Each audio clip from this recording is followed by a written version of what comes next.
Bonjour tout le monde. Donc aujourd'hui, nous allons voir l'effet de la pression sur l'état d'équilibre. On avait déjà vu, on se rappelle qu'il y avait 4 facteurs qui influencent l'équilibre. La concentration, température, la pression, le catalyseur. Donc on avait déjà vu les 2 premiers. Donc la concentration, quand on augmente ou qu'on diminue la concentration, on va envoyer le surplus ou combler le surplus. Donc en faisant la réaction directe, la réaction inverse. On se rappelle que la température, lorsqu'on augmente la température, c'est comme d'aller augmenter ou, si on diminue la température, de diminuer la concentration d'énergie. Maintenant, on va y aller avec la pression. Là, bien important de savoir que ça va être pour les gaz, donc uniquement. Il va falloir compter et se soucier uniquement des particules gazeuses. Les liquides, on s'en occupe pas. Les aqueux, on s'en occupe pas. Puis les solides non plus, on s'en occupe pas. Donc seulement les aqueux pour la pression.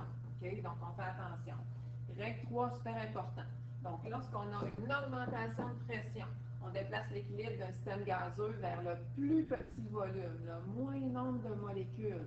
Donc, imagine, j'augmente la pression, là, je suis déjà beaucoup. Donc, si, admettons, là, je sais pas, là, on a une grosse classe, puis que là, je dis, OK, là, donc, on diminue, donc, le volume de la classe. Là, vous allez dire, madame, on est vraiment trop serré, on va l'envoyer dans l'autre classe. Le contraire, par contre, si on a une diminution donc, de pression, on déplace l'équilibre vers le plus grand volume, donc là où est-ce qu'il y a plus donc, de molécules.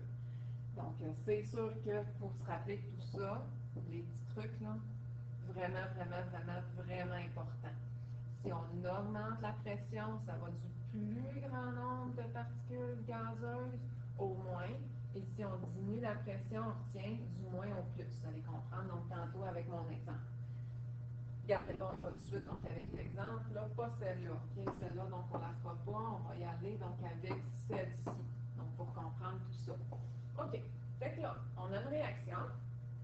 2 molécules de NO2 gazeux qui va réagir pour donner donc une molécule de N2O4, donc gazeux. Fait que ça veut dire que j'ai 2 fois plus de molécules ici que là. OK? Donc ici, là, c'est comme donc 2 fois moins, là, comme on pourrait dire, donc ou fois donc une demi. Qu'est-ce qu'on fait comme changement? On augmente la pression. Donc, augmentation de pression. Je m'occupe juste des particules gazeuses. Au niveau des réactifs, puis au niveau donc des produits. Dans les réactifs, j'en ai combien des particules gazeuses? J'en ai 2. Donc, si j'avais, admettons, des liquides, des solides, donc qui seraient avec ce réactif-là, on compte seulement les molécules gazeuses.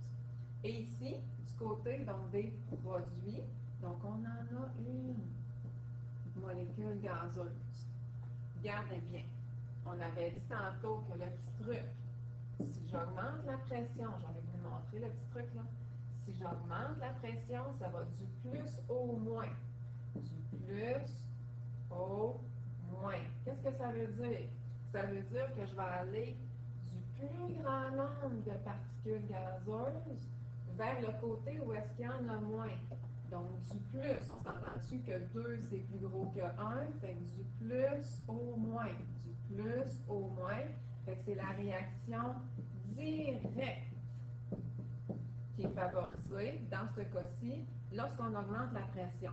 On va être au contraire voir.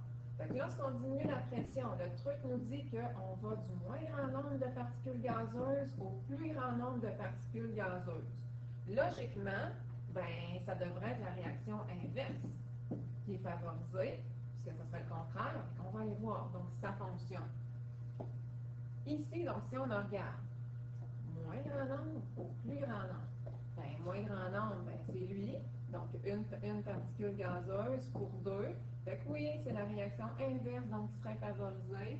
Fait que la réaction inverse se ferait jusqu'à temps qu'une nouvelle donc, équilibre donc, soit atteinte tout simplement. C'est tout pour ce cours-ci. On va voir donc le dernier facteur qui est le catalyseur avec plein de petits exercices donc, de révision donc aussi.